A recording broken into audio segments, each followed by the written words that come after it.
పాప ఉంది రాయిస్తాడు బుడ్డ బుడ్డ గిన్నెలు కానీ ఇది నీళ్ళు అయినా లేదు కొంచెం దాని చెప్తాను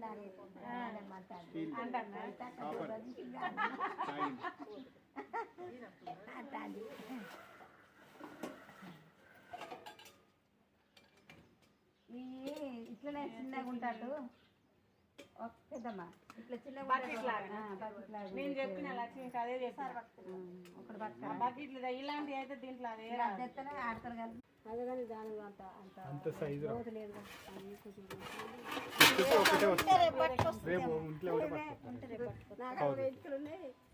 అది వేరే కంపెనీ ఇది వేరే కంపెనీ మూత అదేంటి మహా ఉంది